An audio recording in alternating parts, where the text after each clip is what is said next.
나이 들수록 사람은 편해진다고 하지 않나. 그런데 나는 나이를 먹으면서 오히려 더 뻔뻔해졌다. 아니, 뻔뻔하다는 게 맞는 말인가 싶기도 하고, 어쨌든 예전의 나와는 달라졌다는 건 확실하다. 예를 들면 이런 거다. 며느리가 명절에 와서 밥을 차린다고 했을 때 내 반응이 달라졌다. 몇 년 전만 해도 나는 고마워하고 조심스러워했다. 얼굴을 예쁘게 지었고 말도 조곤조곤했다. 하지만 이제는 다르다. 내가 하는 말을 들어보면 정말로 놀랐다. 무슨 반찬이냐고 물었다가 부족하다고 했다. 밥이 너무 질었다고 했다. 된장국이 너무 맵다고 했다. 그 말을 한 후에 어떤 침묵이 흘렀는지 아는가. 며느리의 얼굴이 굳었고 아들은 눈을 내렸다. 나는 그 침묵 속에서 한순간 내가 얼마나 못된 시어머니인지 깨달았다. 하지만 그 깨달음도 순간이었다. 그 다음 순간 나는 또 다른 불평을 생각해내고 있었다. 마치 내 혀가 독립적인 생명을 가진 것처럼, 마치 누군가 다른 사람이 내 입을 조종하고 있는 것처럼.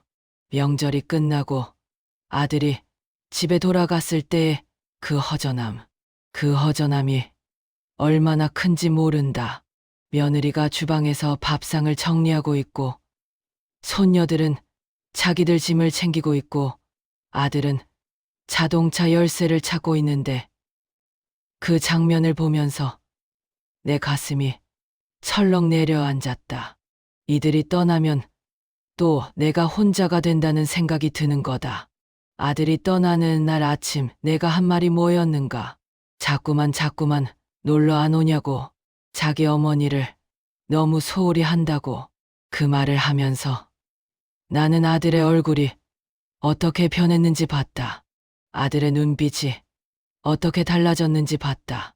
그런데도 나는 말을 멈추지 못했다. 오히려 더 말을 이었다. 바쁜 것도 있겠지만 너 아버지 돌아가신 후에는 나 혼자라고, 나 혼자인 것도 모르냐고. 그 말을 하고 나는 내 목소리가 떨리는 걸 느꼈다. 하지만 멈출 수 없었다.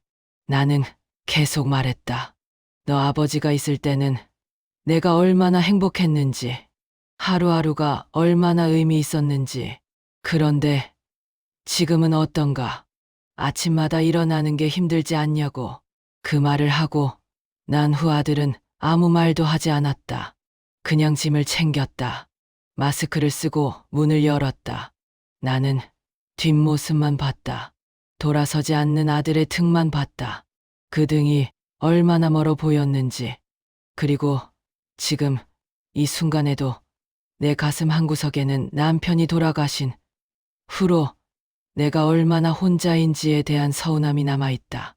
아들이 내 마음을 모르는 것 같은 그런 서운함이, 아들이 어머니가 얼마나 외로운지를 헤아리지 못하는 것 같은 그런 안타까움이. 하지만 밤이 깊어질수록 다시 생각한다. 내가 뭘 했나 싶다. 아들도 자기 가정이 있고 자기 일이 있지 않나. 자기 아내도 있고 아이들도 있다. 왜 아들이 나를 버렸다고 느끼고 싶었을까? 내 외로움을 아들에게 다 털어놓으려고 했을까? 아들이 감당할 수 없는 그 무거운 짐을 왜 자꾸 주려고 했을까? 요즘 생각해보니 나는 언제부터 이렇게 되었을까? 아들이 어릴 때만 해도 나는 다른 사람이었다.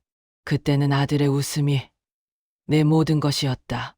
아들이 학교에 가는 길에 손을 흔들어주는 것만으로도 내 하루가 행복했다. 그때는 내가 필요한 사람이라는 게 얼마나 큰 축복인지를 알았다. 아들을 위해 밥을 하고 옷을 세탁하고 학용품을 챙겨주는 그 일들이 얼마나 의미 있고 소중한 일인지를 알았다. 하지만 언제부터인가 그게 바뀌었다. 아들이 어른이 되었다. 결혼했다. 자신의 가정을 만들었다. 그리고 이제 아들은 나를 필요로 하지 않는다. 아들은 자신의 아내와 자신의 아이들을 돌본다. 나는 그 일들 밖에 있다. 나는 더 이상 필요 없는 사람이 되었다. 그런데 아들은 모른다. 아들은 내가 얼마나 필요로 하고 있는지를 모른다. 남편이 돌아가신 후로 내가 얼마나 많은 시간을 혼자 보냈는지를, 하루 종일 아무 말도 하지 않고 아무 소리도 없이 보낸 날들이 몇 개나 되는지를, 라디오를 틀어놓고 마치 누군가 집에 있는 것처럼 착각하며 살아온 이 몇 년을 모른다. 내가 얼마나 그의 목소리를 그리워했는지를, 내가 얼마나 그의 웃음이 그리웠는지를. 하지만 내가 아들에게 그런 말을 해봤나? 아니다. 나는 아들을 속박하고 싶지 않았다. 그래서 내가 지낸 말을 하지 않으려고 애썼다. 하지만 결국 나는 그 말을 하고 말았다. 가장 중요한 순간에 나는 자제하지 못했다. 아들이 떠나려고 할 때 내 외로움을 아들 위에 얹혀놓고 말았다. 집 안에 나 혼자 남겨진 요즘 밤마다 그런 생각을 한다. 명절의 밥상 앞에서의 내 모습이 떠오르고 현관문 앞에서의 아들의 등이 떠오른다. 이게 뻔뻔함인가? 아니면 이게 나이 먹은 사람의 특권인가? 하루 이틀이 아닌 60년을 살아온 사람이 좀 투박하고 직설적인 게 뭐가 문제냐는 생각도 든다. 나는 내 세대의 여자들처럼 항상 웃고 항상 참고 항상 견뎌왔다. 나는 시집 와서 남편 뒷바라지를 했다. 시어머니, 시아버지를 모셨다. 남편이 회사에서 받은 스트레스를 다독여주고 남편의 모든 말에 고개를 끄덕여줬다. 자식들을 키웠다. 자식들이 학교에 가는 동안 나는 밥을 하고 청소를 했다. 자식들이 뼈가 부러져도 눈물을 흘리지 않으려고 했다. 그렇게 수십 년을 살아온 사람이 이제 와서 왜 아무것도 할 수 없다는 건가? 왜 내 목소리를 낼 수 없다는 건가? 하지만 밤이 깊어질수록 내 마음은 자꾸 아파온다. 남편이 있을 때는 이렇지 않았다. 남편 옆에서는 나도 누군가의 아내였고, 누군가의 어머니였고, 누군가를 돌보는 사람이었다. 나는 역할이 있었다. 나는 내가 누구인지를 알았다. 하지만 지금 나는 뭔가 혼자 남은 이 시간에 나는 누구인가? 나는 더 이상 아무도의 아내가 아니다. 나는 이제 아무도 필요로 하지 않는 어머니다. 그럼 내가 존재하는 이유가 뭐지? 내가 살아야 할 이유가 뭐지? 아침마다 눈을 뜨면 천장을 본다. 그 천장이 얼마나 높은지 모른다. 어제와 똑같은 천장인데 어제보다 더 높아 보인다. 남편이 살아있을 때는 아침이 달랐다. 남편이 기침을 하고 일어나면 나도 일어났다. 남편을 위해 밥을 지었고 반찬을 챙겼다. 남편이 옷을 입을 때까지 기다렸다. 그리고 현관 앞에서 남편을 배웅했다. 그 일상이 반복되는 동안 나는 누군가에게 필요한 사람이었다. 나는 의미 있는 사람이었다. 하루하루가 쌓여서 삶이 되었다. 그리고 그 삶은 부족하지 않았다. 단순했지만 충만했다. 하지만 지금은 다르다. 나는 누구를 위해 일어나는가? 누구를 위해 밥을 지는가? 냉장고를 열면 어제 먹던 반찬들이 그대로 있다. 음식이 상할까봐 매번 같은 반찬을 돌려가며 먹는다. 그렇게 먹다가 어느 날은 반찬이 남아있는 줄도 모르고 또 새로운 반찬을 만든다. 그럼 또 새로운 음식이 남는다. 그 과정이 반복된다. 혼자 먹는 음식이 이렇게 남아나는 것도 서럽다. 밥을 지을 때도 이제는 무섭다. 몇 숟가락을 담아야 할지를 모르겠다. 예전처럼 큰 냄비에 밥을 지으면 며칠을 먹어야 한다. 그런데 나 혼자 그 밥을 어쩔 것인가. 그래서 이제는 아주 작은 냄비에 밥을 지으려고 한다. 하지만 그것도 힘들다. 밥을 지을 때마다 남편이 떠오르기 때문이다. 남편이 밥이 남으면 싫어했다. 밥을 남기는 건 음식을 낭비하는 거라고. 그래서 나는 항상 정확히 양을 맞춰서 밥을 지었다. 남편이 몇 숟가락을 먹을지를 알았다. 아들이 몇 숟가락을 먹을지를 알았다. 그런데 이제는 아무도 오지 않는다. 아무도 그 밥을 먹지 않는다. 밥이 남으면 냉장고에 들어간다. 그리고 언젠가는 못 먹을 상태가 되어서 버려진다. 그때마다 나는 죄책감을 느낀다.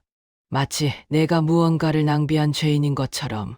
아들 이야기를 또 하자면 아들이 전화를 할 때가 있다.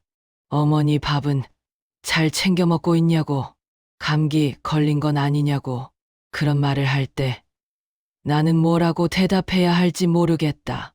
밥을 잘 챙겨 먹는다고 말하려다가 혼자 먹는 밥이 얼마나 흥미로운지를, 그리고 얼마나 외로운지를 말하고 싶다. 하지만 나는 그 말을 하지 않는다. 대신 아들에게 뭐 하냐고 물어본다. 요즘 바쁘냐고, 아내는 잘 지내냐고. 그러면서 내 마음속으로는 아들이 나를 위해 좀 더 많은 시간을 내기를 바란다. 전화만 할 게 아니라 와서 나를 직접 보기를 바란다. 하지만 그런 말은 절대 하지 않는다. 내가 해야 할 말은 그게 아니니까. 그런데도 나는 아들의 목소리가 바뀌는 걸 안다. 아들이 나와의 통화를 끝내고 싶어 하는 걸 안다. 그런데도 나는 자꾸만 말을 이어간다. 그냥 좀 더 함께 있고 싶다. 좀 더 아들의 목소리를 듣고 싶다. 좀 더 아들이 나를 생각하고 있다는 걸 느끼고 싶다. 지난달에는 아들에게 전화를 했다가 아들의 아내가 받았다. 아들이 아직 회사에서 안 나왔다고 했다. 나는 그 순간 기분이 이상했다. 며느리와 통화하는 게 항상 어렵다. 나와 며느리 사이에는 투명한 벽이 있는 것 같다. 아들이 결혼하기 전에는 몰랐던 그런 벽이. 그래서 나는 짧게 끝내려고 했다. 아들에게 전화했다고 말하고 끝내려고 했다. 하지만 며느리가 좀 있어 달라고 했다. 뭔가 이야기하고 싶다고 했다. 나는 가슴이 철렁 내려앉았다. 혹시 아들에게 무슨 일이 있나? 혹은 손녀들에게 무슨 일이 있나? 하지만 며느리가 말한 건 다른 것이었다. 며느리는 내가 손녀들에게 자꾸 과거 이야기를 해준다고 했다. 그리고 손녀들이 그 이야기를 좋아하지 않는다고 했다.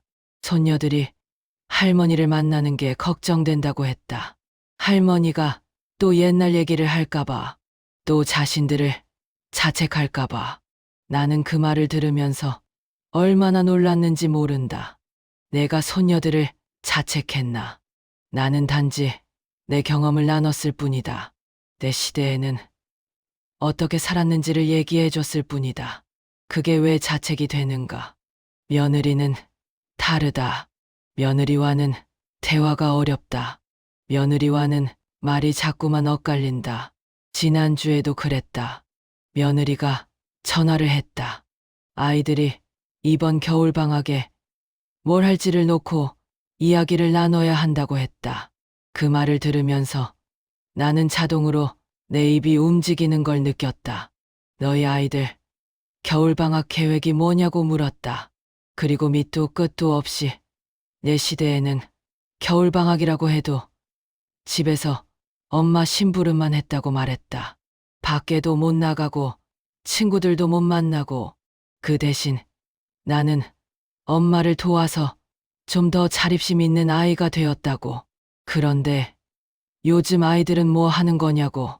학원도 많이 다니고 여행도 다니고 우리 시대와는 다르다고. 그 말을 하면서도 나는 알고 있었다. 내가 지금 뭘 하고 있는지. 내 손녀들을 자책하고 있다는 걸. 내 손녀들의 엄마인 며느리를 자책하고 있다는 걸. 하지만 나는 멈추지 못했다. 아니 멈출 수 없었다. 마치 내 입이 내 것이 아닌 것처럼. 마치 누군가 다른 사람이 내 목소리를 빌려 말하고 있는 것처럼. 며느리는 한숨을 쉬었다. 그 한숨이 얼마나 깊었는지, 그 한숨 속에는 내 말에 대한 피로가 있었고, 내가 무엇인지 모르는 것에 대한 슬픔이 있었다. 시어머니, 이건 여행 계획이 아니라 교육 문제에 대한 상담이었다고 며느리가 말했다.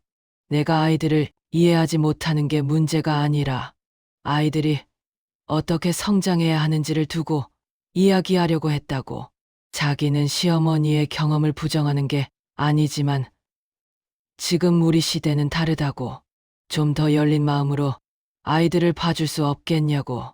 그 말을 할 때 며느리의 목소리에는 간절함이 있었다.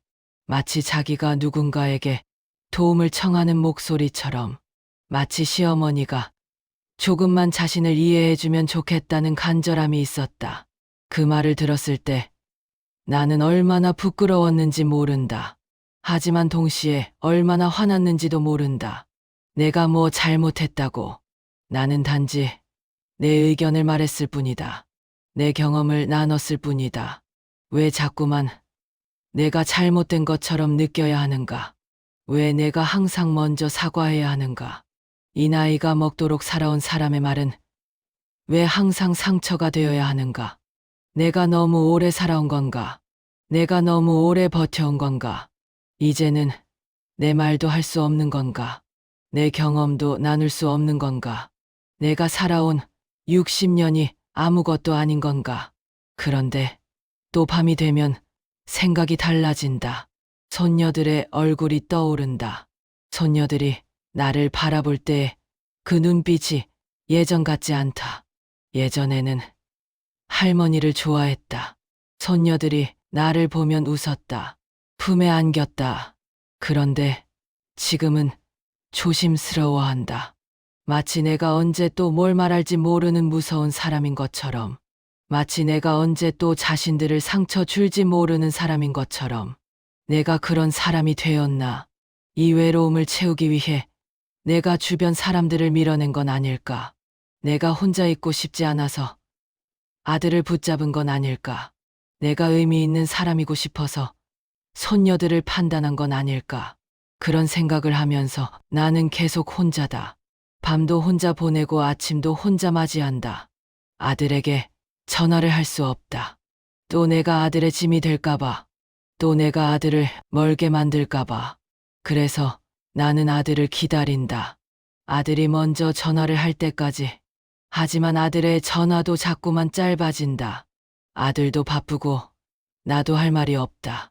무엇을 말해야 할지를 모르겠다. 아들을 사랑한다고 말할 수도 없고, 아들이 나를 생각했으면 좋겠다고 말할 수도 없고, 그래서 우리는 그냥 침묵한다. 전화 저편에서 또 다른 침묵이 흐른다. 요즘 들어 나는 자꾸만 죽음을 생각한다. 사실 이게 처음은 아니다. 남편이 돌아가신 후로는 자꾸만 죽음이 떠올랐다. 그럼 내가 언제 죽을까? 내가 죽으면 아들은 슬플까? 내가 죽으면 손녀들은 나를 기억할까? 아니면 할머니는 항상 화났던 사람이라고 기억할까? 내가 살아있을 때 준 상처 때문에 내 죽음조차도 손녀들에게는 큰 의미가 없을까? 그런 생각을 하면서 나는 얼마나 외로운지 모른다. 얼마나 공허한지 모른다. 어제도 그런 밤이었다. 혼자 집에 앉아서 텔레비전을 켰다. 드라마를 틀었다. 드라마 속에는 온 가족이 밥상을 둘러앉아 있었다. 할머니도 있고, 아버지도 있고, 엄마도 있고, 손녀들도 있었다. 그들은 밥을 먹으면서 웃었다. 할머니가 무언가 말을 하면 모두가 귀를 기울였다. 손녀들이 할머니의 손을 잡았다. 그 장면을 보면서 내 가슴이 철렁했다. 저게 가족이구나. 저게 함께함이구나. 나는 왜 그럴 수 없을까? 왜 내 손을 잡는 손이 없을까? 왜 내 말을 들어주는 귀가 없을까? 리모컨을 끄고 싶었지만 끄지 못했다. 나는 계속 드라마를 봤다. 마치 드라마 속 그 집이 내 집이 될 수 있을 것처럼. 마치 드라마 속 그 할머니가 바로 내가 될 수 있을 것처럼. 하지만 드라마는 끝이 났다. 자막이 올라가기 시작했다. 그리고 또 다시 나는 혼자 남겨졌다. 나이 먹는 게 이렇게 슬픈 건가? 나이를 먹으면서 나는 뻔뻔해진 게 맞는 것 같다. 하지만 뻔뻔함 뒤에는 엄청난 외로움이 있었다. 말을 함부로 하게 된 건 내 영혼이 너무 아파서일 수도 있다. 내가 공격적이 된 건 내가 아무도에게 인정받지 못하고 있다고 느껴서일 수도 있다. 내가 자꾸만 과거를 말하는 건 현재가 너무 힘들어서일 수도 있다. 그래도 나는 내일 아침에 일어날 것이다. 또 다시 천장을 볼 것이다. 그리고 또 다시 하루를 시작할 것이다. 혼자. 누군가 나를 필요로 할 때까지. 누군가 내 손을 잡을 때까지. 누군가 내 말을 들어줄 때까지. 하지만 그 누군가가 올까? 정말로 올까? 이제 나는 알았다. 나이 든다는 건 단지 편해지는 게 아니다. 나이 든다는 건 사라진다는 뜻이다. 천천히 사라진다. 세상에서, 사람들의 관심에서, 사람들의 기억에서, 그리고 결국 완전히 사라진다. 그 전에 내가 해야 할 말이 남아있다면 지금 해야 한다. 그 전에 내가 하고 싶은 일이 남아있다면 지금 해야 한다. 그런데 나는 뭘 하고 있는가? 나는 내 아들을 붙잡고 있다. 내 손녀들에게 상처를 주고 있다. 내 며느리를 밀어내고 있다. 내 시간을 혼자 보내고 있다. 언제쯤 나는 깨달을까? 언제쯤 나는 변할까? 지금이 때일지도 모른다. 남편이 살아있을 때 나는 한 가지를 자주 들었다. 그건 내가 좋은 아내라는 말이었다. 좋은 어머니라는 말도 들었다. 사실 나는 그 말을 거부하지 않았다. 오히려 자랑스러웠다. 나는 그 역할을 성실하게 해냈다고 생각했다. 하지만 지금 생각해보니 그 말 뒤에는 다른 의미가 숨어 있었던 것 같다.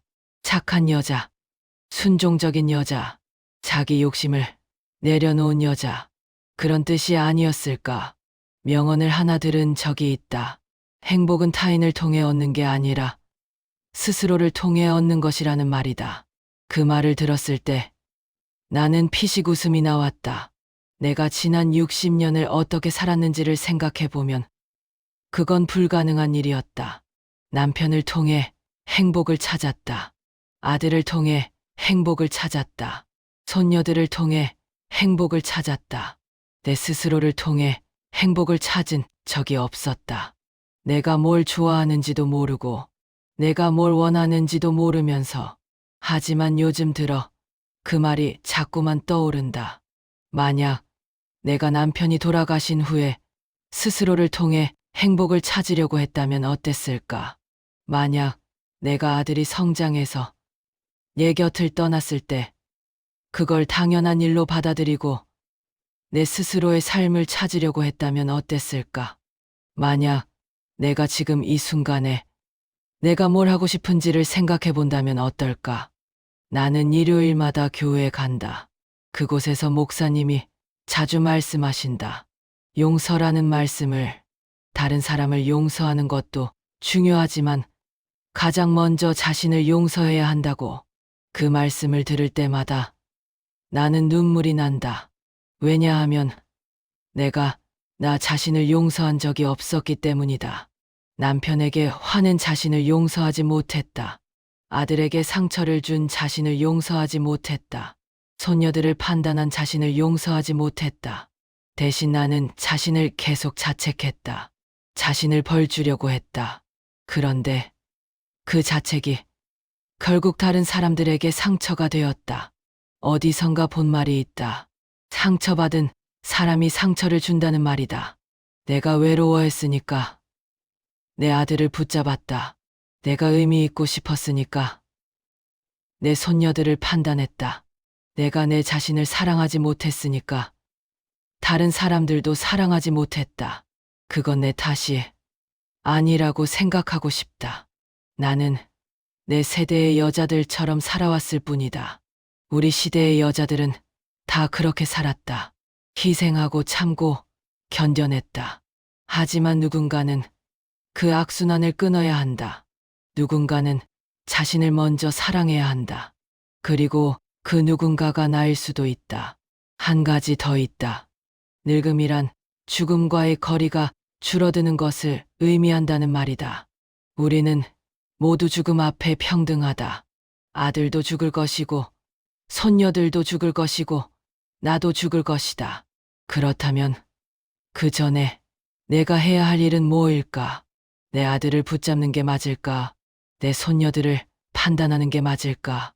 아니다. 내가 해야 할 일은 사랑이다. 진정한 사랑. 내 아들이 자유로울 수 있도록 해주는 사랑. 내 손녀들이 자신들의 길을 갈 수 있도록 응원해주는 사랑. 그리고 가장 중요한 것은 나 자신을 사랑하는 것이다. 나 자신을 용서하는 것이다. 어제 내가 아들에게 전화를 했다. 그리고 처음으로 나는 이렇게 말했다. 미안해. 그 한마디가 내 입에서 나올 때 나는 얼마나 떨렸는지 모른다. 하지만 나는 계속 말했다. 내가 너를 붙잡았다. 내가 너를 힘들게 했다. 나는 미안해. 그리고 미안한 마음만큼 너를 사랑한다. 하지만 이제부터는 다르게 하겠다. 엄마가 좀 더 나이 먹을 수도 있지만 엄마도 배울 수 있으니까. 그 말을 하면서 내 목소리도 떨렸지만 나는 끝까지 말했다. 아들은 아무 말도 하지 않았다. 그 침묵이 얼마나 길었는지. 하지만 그 침묵은 이전의 침묵과 다른 침묵이었다. 그건 거절의 침묵이 아니라 수용의 침묵이었다. 그리고 아들이 말했다. 엄마, 그냥 엄마면 좋겠어. 잘났거나 못났거나 그냥 엄마면 좋겠어.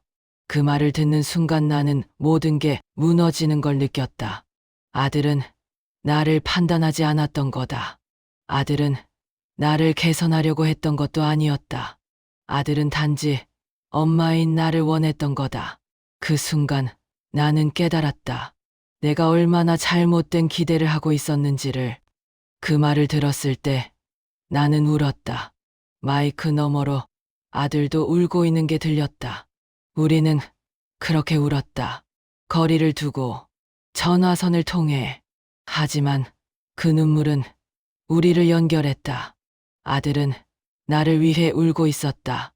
내가 마침내 내 자신을 용서했기 때문에 아들도 나를 용서할 수 있었던 거다. 지금 나는 알았다. 나이 든다는 건 뻔뻔해지는 게 아니다. 나이 든다는 건 내가 누구인지를 더 확실히 알아가는 과정이다. 그리고 그걸 받아들이는 과정이다. 내가 완벽하지 않다는 걸. 내가 상처받은 사람이라는 걸. 내가 외로움을 느끼는 사람이라는 걸. 그리고 그렇기 때문에 다른 사람도 내 말로 상처받을 수 있다는 걸. 그런 내 자신을 어떻게 받아들이는가가 내 남은 인생을 결정한다. 한 명의 여성으로서 나는 이제 처세술이라고 하는 건 결국 사람과의 관계에서 시작된다는 걸 안다. 내가 어떻게 말하고 어떻게 행동하느냐가 결국 내 삶을 만든다는 걸 안다. 그리고 가장 중요한 건 나 자신을 어떻게 대하느냐다. 내가 나 자신을 존중한다면 다른 사람도 존중할 수 있다. 내가 나 자신을 용서한다면 다른 사람도 용서할 수 있다. 내가 나 자신을 사랑한다면 다른 사람도 진심으로 사랑할 수 있다. 내가 나 자신의 상처를 알고 안아주면 다른 사람의 상처도 더 잘 이해할 수 있다. 그게 진정한 성숙이다. 그게 나이를 먹으면서 얻을 수 있는 진정한 가치다. 이제 내가 해야 할 일은 뭐일까? 그건 쉬운 일이 아니다. 60년을 산 습관을 바꾸는 건 쉽지 않다. 하지만 나는 시작하기로 했다. 아들에게 전화해서 미안하다고 말한 그날부터, 나 자신을 용서하기로 결심한 그 순간부터 나는 매일 아침 거울을 본다. 그리고 내 자신에게 말해본다. 너는 충분해. 너는 좋은 사람이야.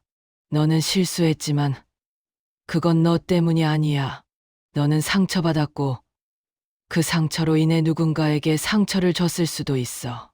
하지만 지금 너는 알았어.